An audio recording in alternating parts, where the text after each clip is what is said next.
and I welcome the opportunity to speak on what I consider very important bill. In my years as President of the Irish Road Haulage Association, I saw first-hand last Ceann Comhairle how many times the work permit situation caused major problems to companies when it came to hiring staff, particularly HGV drivers. And if we take the example of a driver from South Africa looking to take up employment in Ireland, one of the first steps was to verify their licence with the Road Safety Authority before they were even given a work permit. So the process is taking currently, Minister, about 9 months.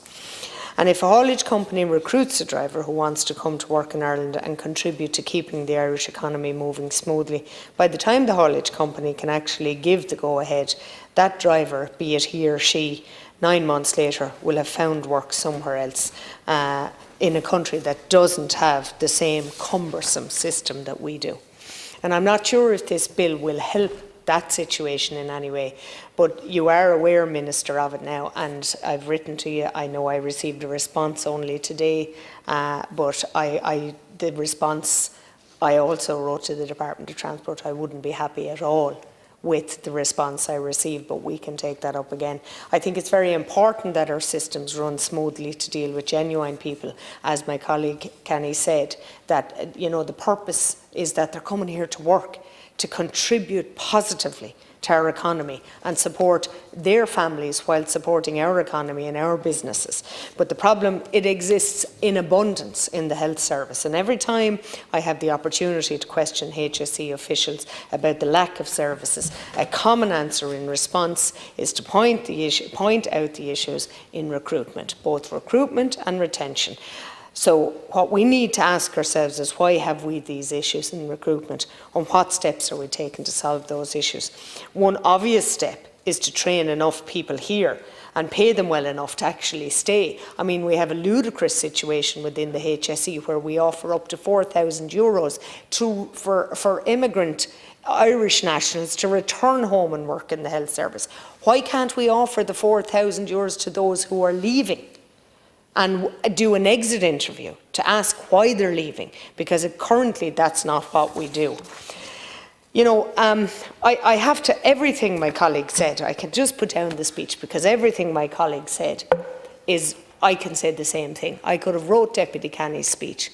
The reality is every sector, every business in this country is finding it difficult to get people to work. I had a call yesterday from a very distressed employer who had received 8 CVs from Irish people, Irish nationals.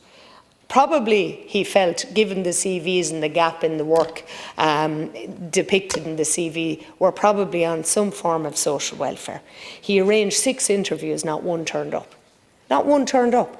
I mean, how long are we going to say, as a country, that we're at full employment? That system operates whereby you just don't turn up for the interview. Maybe they got another job, I'm casting no aspersions, but the frustration for the employer is he can't afford to operate the permit system, apart from the fact that any of his employment criteria doesn't fit the eligibility for a permit. So, I mean, we have got to look at where we're going with the economy. We should be training our own. We have almost €1 billion in the National Training Fund sitting there, earning nothing, because interest rates, well, it might maybe in the next couple of weeks, but the reality is it's almost €1 billion, and employers are still contributing towards it. We need to catch up. And I don't mean just in the permit system, we need to catch up on the apprentice system. And we need to train people who will actively be available to us on our own soil and our own, that are prepared to stay and live here. Work permits are arduous. They cost a lot of money. They're only here, they're given for a year, maximum 2 in some cases. But we literally now, the eligibility criteria is for every sector. We can't depend on the lists that we have available to us. Because for instance, I'll just talk about what I know intimately. The HGV drivers. We can choose drivers from 4 countries, 3 of which make no sense: Japan, South Korea and Australia. Now, if we could pay what the Australians pay their drivers, we'd be doing very well. I doubt they're going to come here and work for us.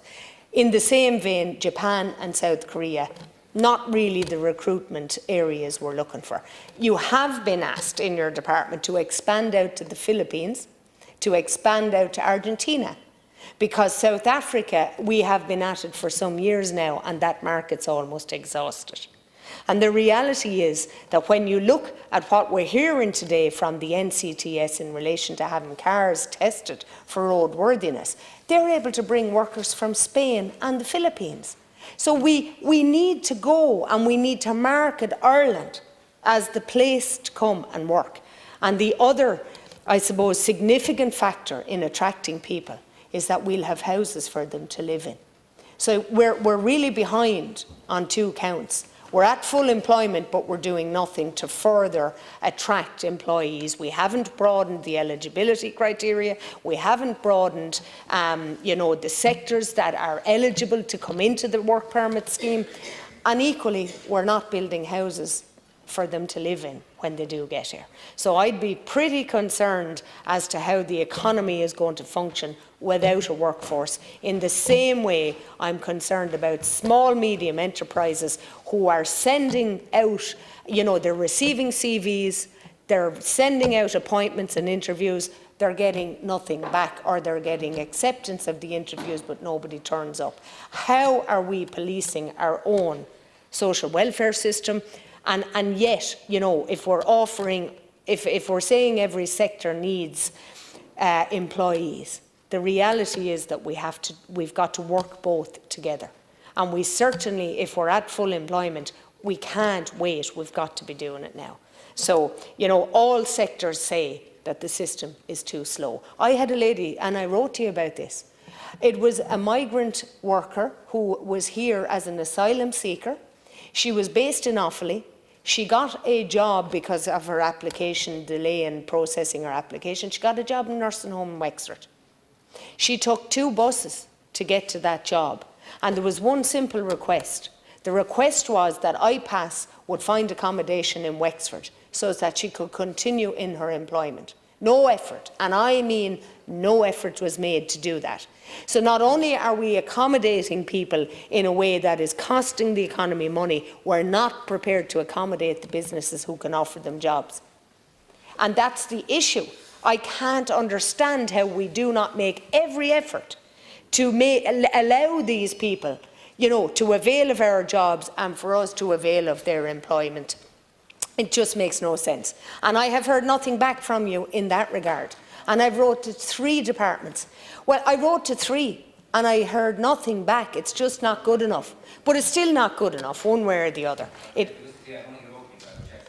Well, that's fine. I wrote to the department. I know the departments I wrote to. It may not have been you. Yeah, well, please, I will. I appreciate that. Appreciate that, Minister. But because it's a work permit scenario. No, I have no problem checking it. But please correct the House. You didn't write to me. I didn't answer you back. I will check. I did say you answered me on one that I received this morning. Yes, and the other one I will correct the record. I may not have written to this particular I will check it out for anyway. department. Thank you.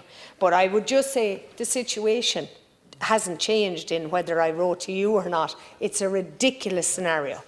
And so inevitably this nurse had to give up the job in Wexford. There wasn't a job available to her that she could actually get there through public transport in Offaly, which is a sad state of affairs. We're not prepared to accommodate those that are here, but we're prepared to give work permits to those who aren't.